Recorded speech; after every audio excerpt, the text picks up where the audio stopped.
Bon, donc aujourd'hui, donc, on va faire l'exercice numéro 3. Donc nous avons 7 séries numériques à étudier. Donc étudier les séries suivantes. Donc avec bon, ce qu'on remarque ici, donc toutes ces séries, من A حتى 7, sont toutes des séries à terme positif. Ce sont des séries à terme positif.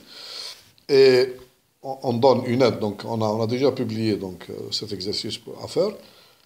Donc l'idée, c'est d'effectuer, donc c'est de trouver un équivalent. Donc l'idée, الفكرة هي نلقاو un équivalent. Ce sont des séries à terme positif. Donc un équivalent. باش نلقاو l'équivalent. Pour trouver cet équivalent, il faut effectuer un développement limité. Il faut faire un développement limité. Parce que le développement limité, c'est la méthode la plus simple. أبسط طريقة انك تلقى un équivalent. Bon. Donc بسرعة هنا, donc on va donner l'idée, on l'utilise souvent. On va pas la répéter. T'as le STI, donc on a fait cette remarque, voilà, ce théorème, mais pour les gens qui ne connaissent pas ce résultat, donc on leur rappelle rapidement une photo. D'accord? Donc supposons une fonction f de x qui admet un développement limité d'ordre 1. Donc faites f de x. F de x écrit sous la forme f de x est égal à quoi? Est égal à... Là, développement limité, c'est pas la formule Taylor. Formule Taylor, c'est un cas particulier de développement limité. Donc, tu écris sur la forme d'un polynôme Pn de x plus x à la puissance n multiplié par une fonction epsilon de x, telle que la fonction epsilon de x tend vers 0 quand x tend vers 0. Bien sûr, ici, on peut remplacer ici x dans le cas par une fonction u de n, telle que u de n tend aussi vers 0. Donc là, on peut prendre x, on remplace par une fonction u de n qui tend vers 0 quand n tend vers l'infini. Bon, là, si on a le développement limité, lorsqu'il existe, il est unique. Donc إذا كان تقدر تكتب الدالة نتاعك على الشكل هذا كاين شكل واحد ما كاينش 100 شكل. Donc bon, on l'obtient en faisant la formule Taylor ou beaucoup de méthodes pour trouver le développement limité. Ce n'est pas le but تاع السنة. Donc هذا درناه في الترون كومان. Donc اللي ما يعرفش يعاود يرجع الترون كومان. Bon, si tu arrives à obtenir ça, bon, lorsqu'on divise f de x, on le divise par Pn de x. Qu'est-ce qu'on obtient? Est égal à quoi? Est égal à 1 plus xn divisé par Pn de x multiplié par epsilon de x. Et on démontre facilement, on démontre que ce terme-là, il tend vers 0 quand x tend vers 0. Ça veut dire quoi? Bah, bien sûr, pardon, lorsque x tend vers 0. Ça veut dire que de f de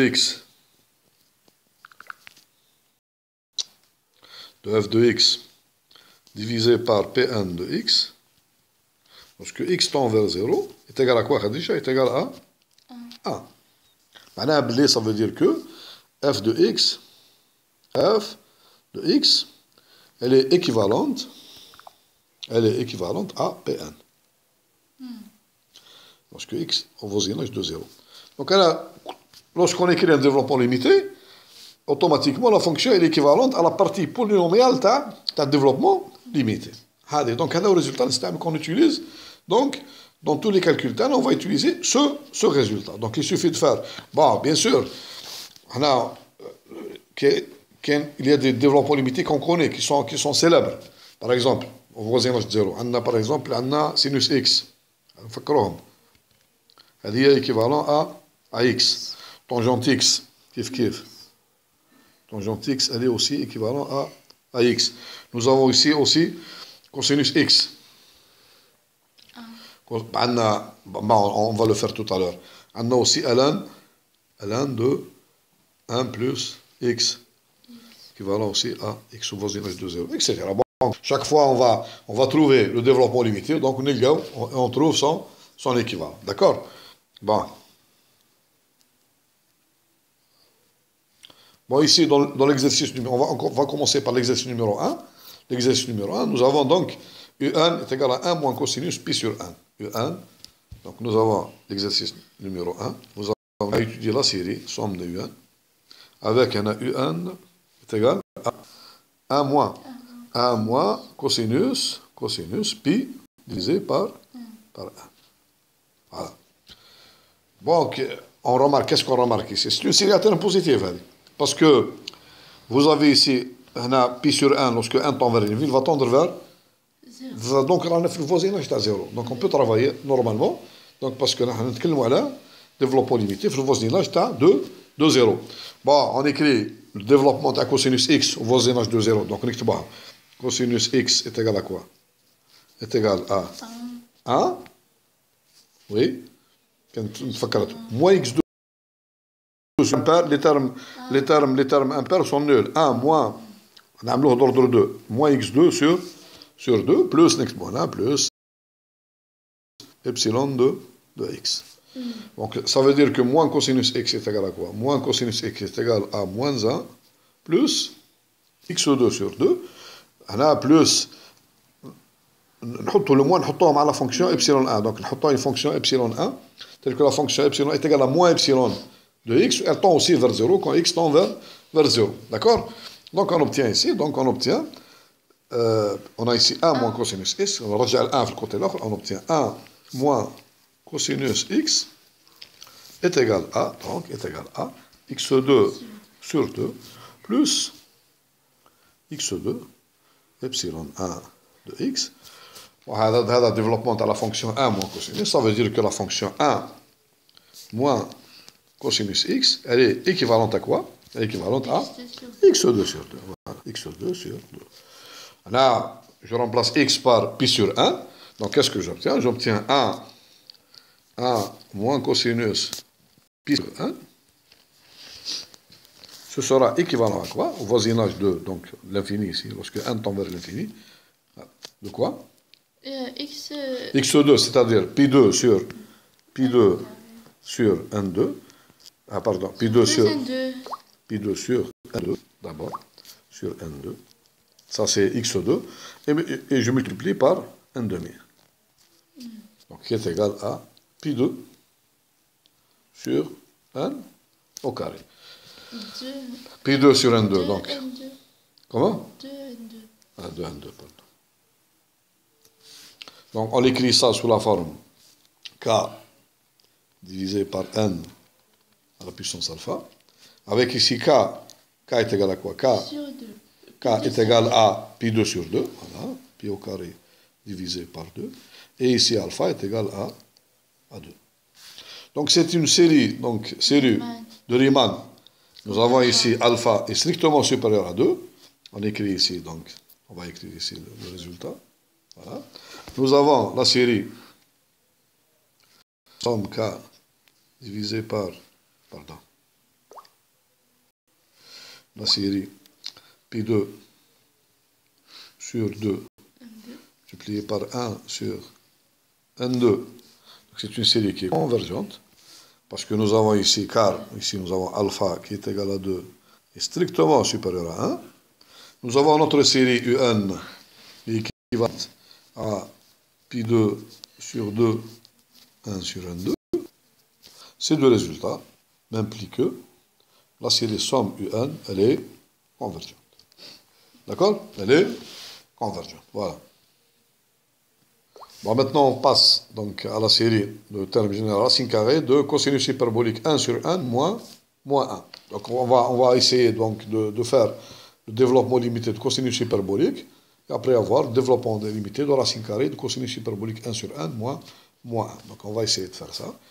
Donc, on rappelle que la définition donc, de...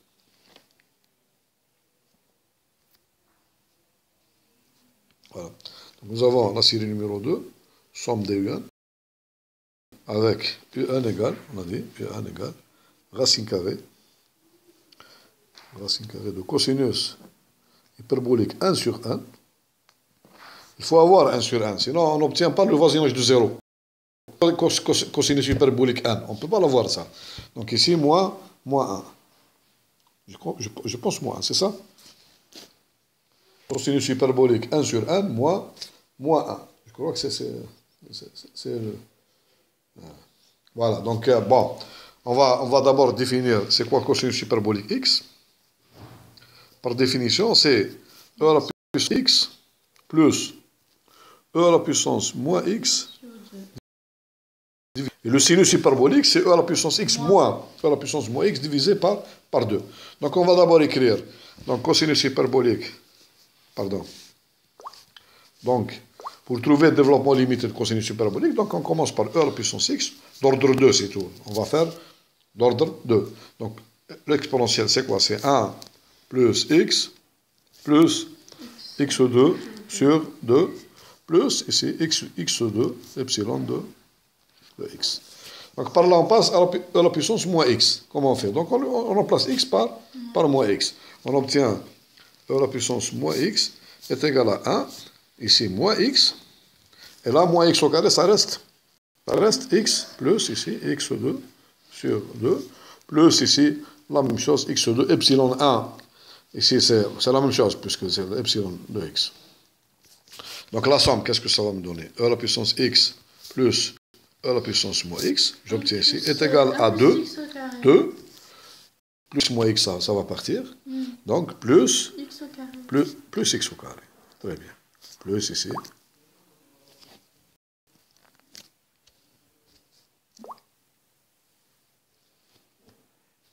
Plus x2,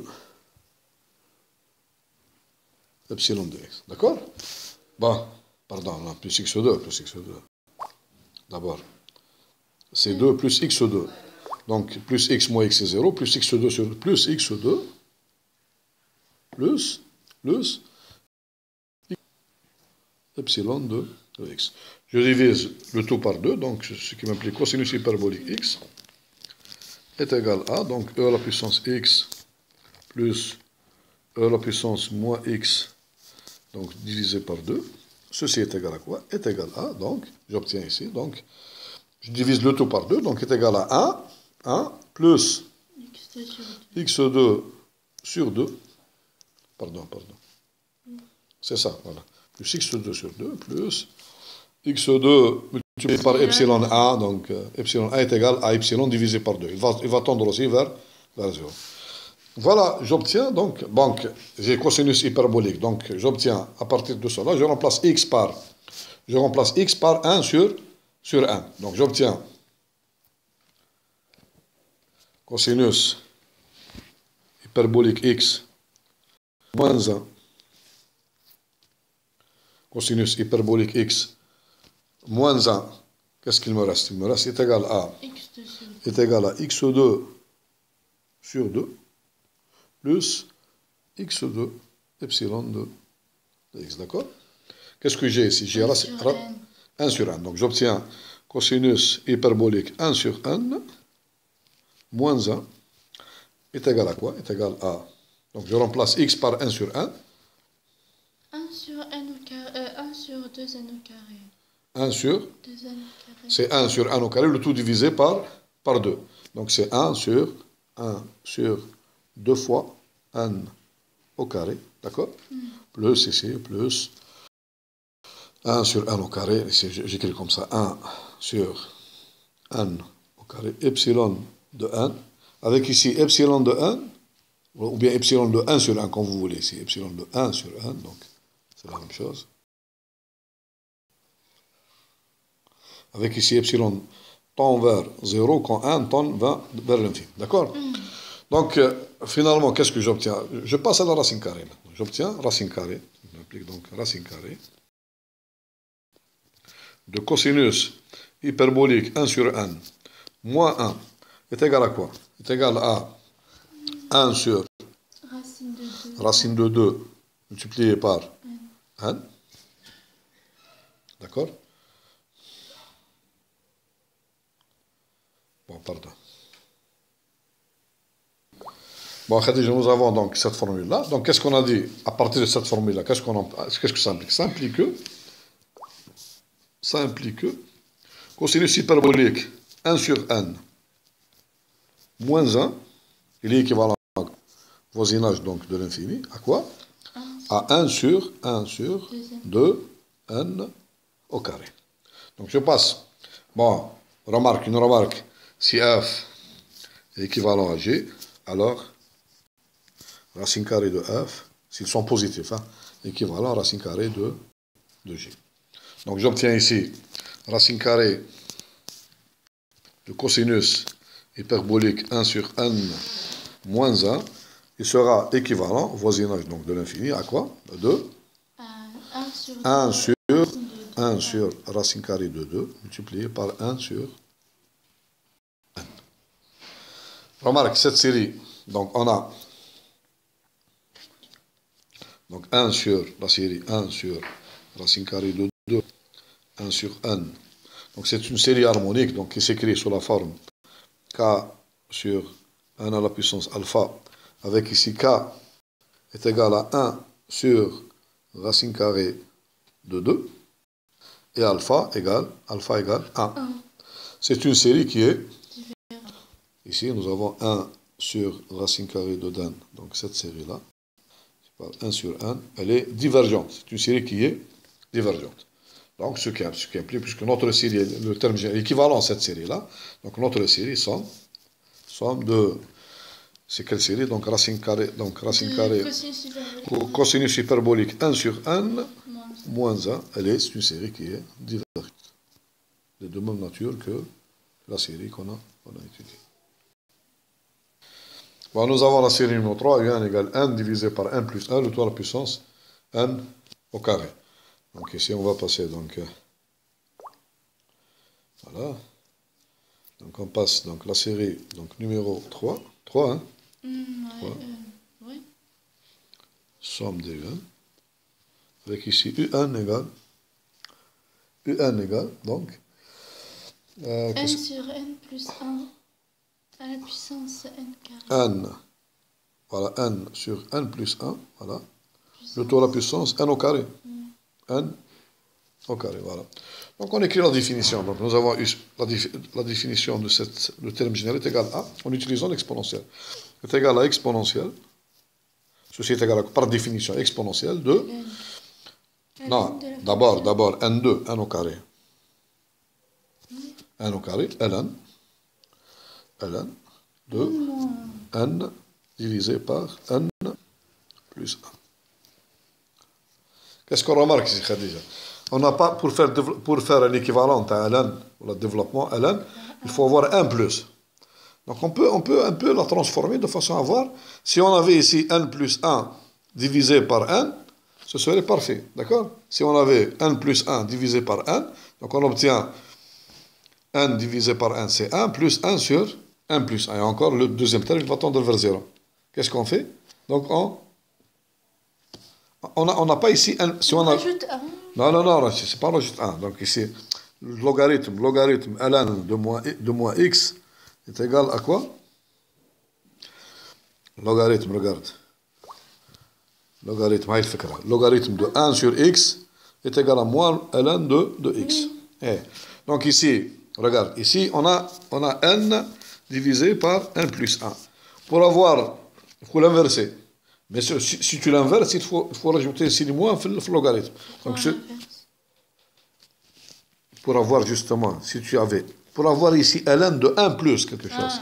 Si tu avais n plus 1 sur 1, ce serait égal à 1 plus 1 sur 1. Avec ce terme-là, il tombe vers 0. Donc l'idée, il faut faire comme ça. D'accord? Non, non, mais c'est Bertrand. Notre développement limité, on va utiliser aussi le développement. Donc on a ici, donc on a ceci est égal à exponentielle. Donc ln, donc ln, moins, d'accord? Moins, donc ln de n plus 1 divisé par n. J'inverse. D'accord? Ici, donc on dit n2. Mais c'est un facteur. Monsieur? C'est multiplié. Multiplié. Tu dis que moins 2. Ah oui. C'est pas moins, pardon. Je me suis j'ai mal écrit. Donc c'est تخرجي le moins برا تولي لك moins n2 moins n au carré multiplié par. Et ceci est égal à, donc je vais l'écrire d'une autre façon, est égal à, donc exponentielle de quoi? De exponentielle de moins n2 multiplié par, donc ici, ln, maintenant j'ai ln de, je divise n divisé par, donc 1 plus 1 sur n. 1 sur n. Ça tend vers 0. Ce terme-là, il va tendre vers 0, donc c'est bien. Donc je peux utiliser maintenant les équivalences. Donc là, je peux utiliser donc, les équivalences ou le développement, donc, d'accord? Bon, maintenant, j'utilise les équivalences. Donc là, je peux utiliser les équivalences.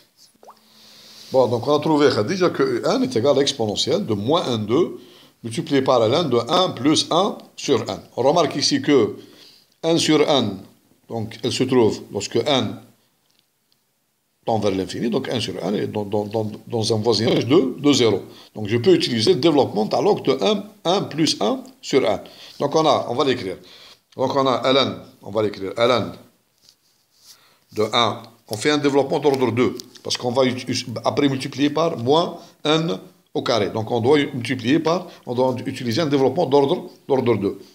1 plus 1 sur 1, parce que si on fait un développement d'ordre 1, après, dans le reste, on va avoir quelque chose qui va tendre, il va avoir une forme indéterminée. Il va nous sortir n fois quelque chose, donc une forme indéterminée. Donc on va profiter de la propriété du développement d'ordre 2 du logarithme. Comme ça, lorsqu'on multiplie par un carré, tout va disparaître. Donc on a ln de 1 plus 1 sur 1 est égal à quoi? Est égal à quoi, Khadija? Est égal au développement de 1 plus x. C'est x moins x carré. Donc c'est 1 sur 1, c'est 1 sur 1, moins 1 sur 1 au carré. Donc moins 1 demi en vérité. Donc 1 demi. 1 demi d'abord, c'est le factoriel 2, c'est 1 demi. 1 sur n au carré. Plus ici, j'écris ici, plus 1 sur n au carré. Epsilon de 1 sur n. 1 sur n, j'écris ici donc 1 sur n. Cette fonction epsilon de 1 sur n, elle va tendre vers 0 lorsque n tend vers l'infini. Voilà. Bon, je multiplie par le tout, je le multiplie par moins n2, donc j'obtiens moins n2, multiplié par ln de 1 plus 1 sur 1, ceci est égal à quoi? Est égal à, donc j'utilise normal, donc est égal à moins n, donc plus n demi, voilà, plus n demi, plus n demi, et ici donc plus ou bien moins, c'est la même chose, plus, donc epsilon de 1 sur 1. Je passe maintenant à l'exponentielle, donc à l'exponentielle, qu'est-ce que j'obtiens? un est égal à exponentielle moins n au carré multiplié par ln 1 plus 1 sur 1 est égal à quoi? Est égal à donc exponentielle. Donc j'ai une somme ici, donc la somme, donc c'est moins n moins n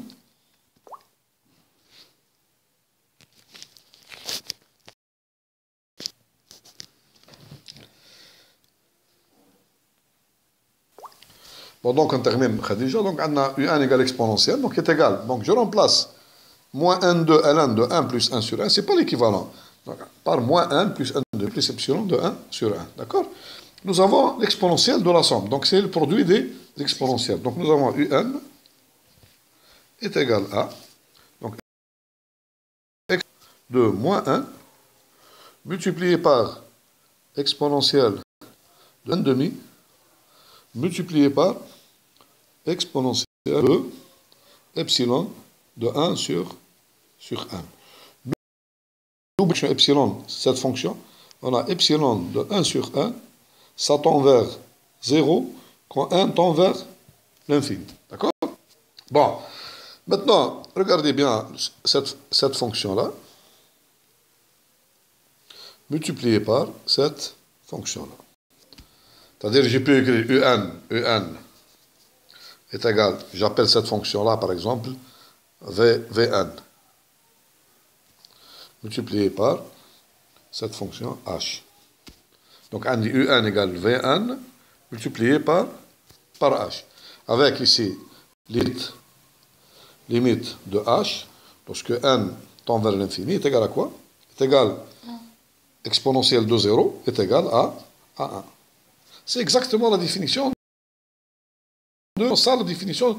Ou bien, je divise le tout par Vn. J'ai UN divisé par Vn est égal à quoi ici? Est égal à, c'est-à-dire UN est égal à exponentielle de sur n. Ceci m'implique que limite, lorsque n tend vers l'infini, de un divisé par exponentielle de moins n multiplié par exponentielle de n demi est égal à quoi? Est égal à 1. Est égal à 1. Ça veut dire que n équivalent à, donc, c'est exactement la définition. Ceci m'implique que ma fonction un, elle est équivalente à quoi? Au voisinage de l'infini, à, donc, exponentielle de moins n, multiplié par quoi? Par, je crois, epsilon de n demi, hein? Oui. Donc, exponentielle de n demi. Exponentielle de n demi. Donc, je considère cette fonction-là, donc exponentielle. Donc, je considère la fonction. Exponentielle de moins 1, c'est quoi? C'est 1 sur E. Donc, je considère cette fonction-là. Donc, 1. On a écrit, voilà, V1 égale 1 sur E à la puissance. Bien. 1 sur E à la puissance 1, d'accord? Multiplié par exponentielle E à la puissance 1 demi, d'accord? Donc, ceci est égal à quoi? Est égal à E à la puissance 1 demi divisé, multiplié par 1 sur E, le tout à la puissance n. On remarque ici que 1 sur E est plus petit que 1, donc est plus grand que 0. Donc, ceci m'implique que la série somme de 1 sur E, le tout à la puissance n. Donc, c'est une série géométrique. Donc, la raison, elle est plus petite que 1. Donc, elle est convergente. Elle est convergente. Puisque ma série UN est équivalent à donc E à la puissance 1 demi multiplié par 1 sur E à la puissance n, qui est une série convergente, ce qui m'implique que ma série UN est convergente. Voilà, très bien. C'est tout ce qu'il faut faire donc, dans cet exercice. Une remarque ici, une remarque importante. Si vous avez f équivalent à g, on ne peut pas dire exactement que l'exponentielle de f est équivalent à l'exponentielle de g. Pour utiliser, on n'a pas utilisé cette formule. Donc, pour utiliser cette formule, il faut la démontrer. On ne l'a pas démontré, nous. Donc, les propriétés des équivalences, on a f équivalent à f1, g équivalent à g1, on a f, g équivalent à f1, g1. F sur G équivalent à F1 divisé par G1. Vous avez par exemple R à la puissance n équivalent à F1 à la puissance n. On a démontré aujourd'hui racine carrée de F équivalent à racine carrée de F1. Mais pour passer à l'exponentielle, il faut le démontrer. On ne l'a pas fait, donc on ne peut pas l'utiliser. Voilà. Bon, maintenant, Khadija, on va passer à l'exercice numéro 4. Donc, UN égale, UN, on a oublié, c'est UN. Donc, c'est 4 UN, c'est, on donne 4. UN égale. Donc, c'est E à la puissance n sur n, moins A, moins B sur n. Donc, étudier la convergence de la série, donc, somme des UN, suivant les valeurs de A et B. Donc, on va voir pour quelle valeur de A et B cette série est convergente et elle est divergente. Voilà. Donc, qu'est-ce qu'on fait, Khadija? On dit, on va faire un développement limité d'ordre 2 de l'exponentielle moins b. Donc, nous avons le développement limité d'ordre de l'exponentielle 1 sur n, donc d'ordre 2, on le fait d'ordre, est égal à 1 plus 1 sur n, 1 plus x, plus 1 sur n au carré, d'accord? Plus, ici, plus 1 sur n au carré, epsilon, 1 sur n, avec la fonction ici, epsilon de 1 sur n, tend vers 0 quand n tend vers l'infini. Voilà. Bon, je lui enlève a et moins b sur n, donc j'obtiens epsilon 1 sur n moins a moins b sur n. Donc j'obtiens est égal à 1 moins a, 1 moins a. 1 moins b sur n. Donc sur n moins b sur n. Donc plus 1 sur n facteur 2. 1 moins b sur 1 sur n facteur 2. Écris direct 1 moins b sur n pour voir la ligne. Comment? 1 moins b sur n. 1 moins b sur n. Donc vous avez ici 1 sur n facteur 2. Ici de 1. Pardon. Ah, ici. C'est. Pardon. Bon, je l'écris encore donc. Donc j'écris donc. Pardon, ici. Donc c'est 1 moins a plus 1 sur n moins b sur n. 1 sur n moins b sur n. Plus 1 sur n2, plus 1 sur n2, plus 1 sur n au carré, epsilon 1 sur n. Bon, donc est égal à 1 moins a, 1 moins a, plus 1 moins b sur n. donc 1 sur n facteur 2, 1 moins b sur n, d'accord, 1 moins b, donc j'ai ici 1 sur n moins b sur n, donc c'est 1 moins b, très bien, 1 moins b sur le même dénominateur, donc ici 1 moins b sur n, plus 1 sur n2, plus ici 1 sur n au carré, epsilon de 1 sur 1. Voilà, donc on va, notre fonction, donc un égale, un, elle est égale, donc développement d'ordre 2, elle est égale à cette fonction.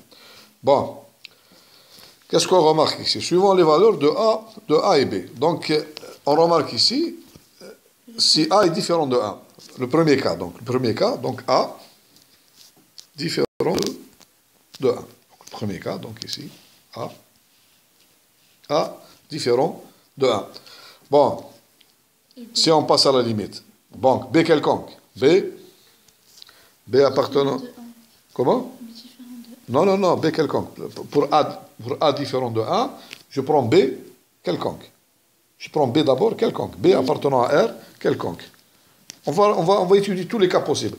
Pour A différent de 1 et B appartenant à R quelconque. Qu'est-ce qu'on obtient?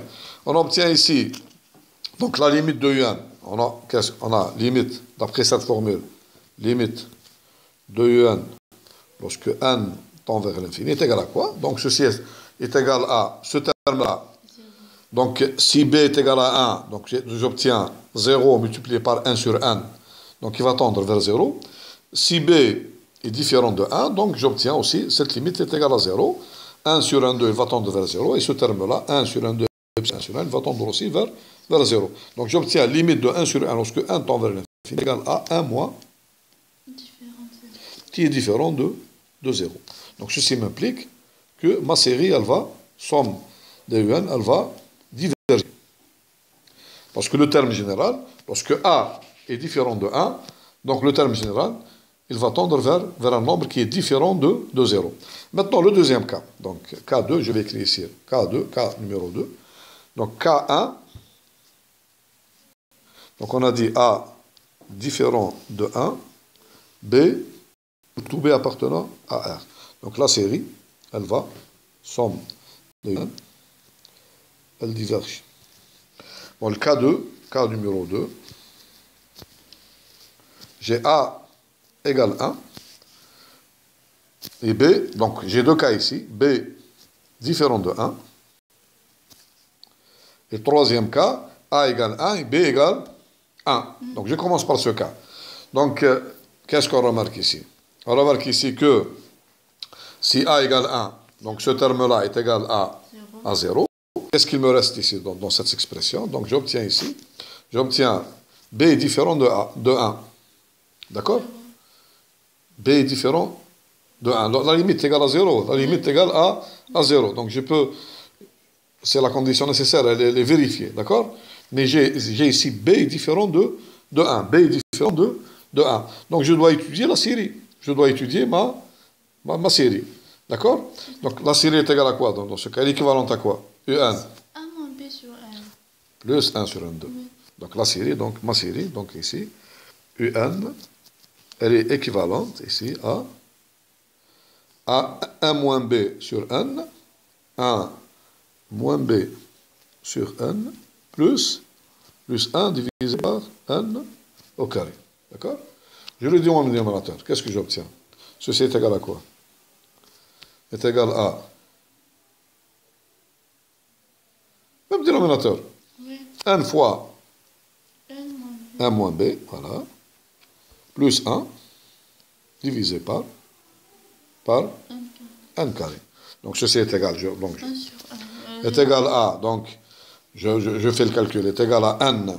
Le plus grand de... Bon, la limite, bon, ceci est équivalent encore. Ceci est équivalent encore. Bon, c'est une fraction rationnelle, équivalent à quoi? Est équivalent à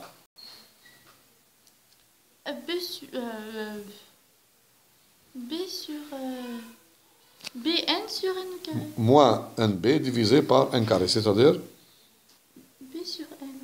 Moins b sur n. Moins b divisé par n.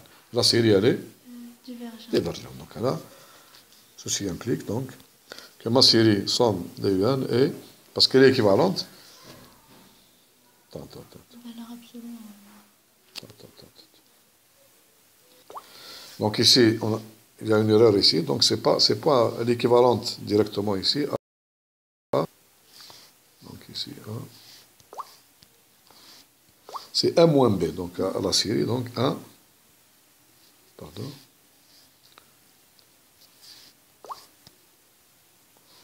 vous voyez ici 1 facteur de 1 moins b plus 1, donc elle est équivalente à 1 moins b, 1 moins b, 1 divisé par 1, 2, on obtient 1 moins b sur 1, 1 moins b sur 1. Bon, ici, donc c'est une série convergente. Celle-là, dans tous les cas, c'est une série qui est convergente. Donc si 1 moins b est positif, donc c'est une série à terme positif, donc elle est divergente. Donc notre série est divergente. Si 1 moins b est négatif, donc on passe à la valeur absolue et on obtient b moins 1 divisé par n, qui est aussi divergente. Faut faire attention. Bon, nous avons trouvé donc que notre série, donc le terme général, est équivalent donc à la série de termes général. Donc UN est équivalent à 1 moins B sur N. 1 moins B sur N. Donc cette série-là, c'est une série qui est divergente. Donc elle est égale à une constante K multipliée par 1 sur 1. Donc c'est une série divergente. Ça implique que notre série, donc, elle est une série qui est divergente.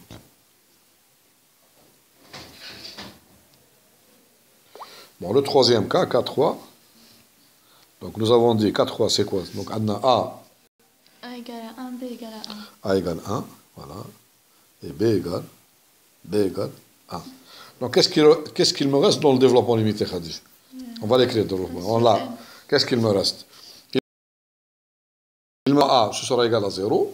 1 moins B, ce sera égal à 0. Donc, il me reste 1 sur 1 au carré, plus, donc, UN, à quoi? 1 sur 1 au carré. 1 sur 1 au carré, plus 1 sur 1 au carré, multiplié epsilon de 1 sur 1. Donc, on voit bien ici. Équivalent. Donc, que UN, équivalent à quoi? Équivalent à 1 sur 1 au carré.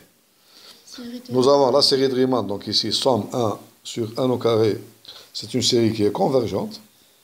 Ceci m'implique que, donc, ma série somme UN, elle est convergente aussi. D'accord? Donc, c'est le cas numéro 3, donc.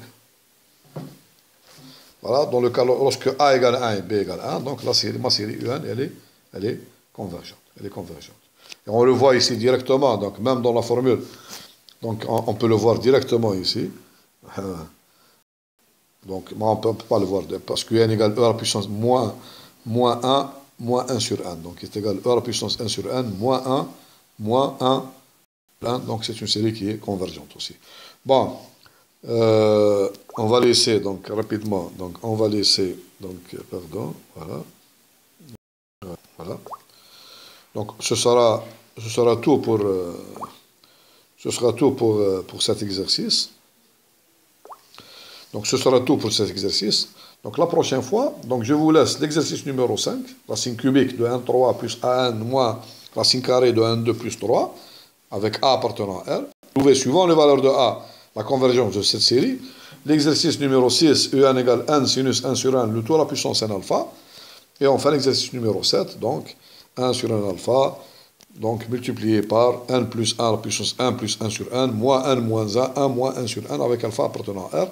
Donc, vous passez au logarithme, vous faites des développements limités, vous trouvez des équivalents, donc, et vous trouvez la conclusion, suivant les valeurs de A et les valeurs de alpha, la convergence de ces séries. Voilà. Donc, ce sera fait le prochain poste.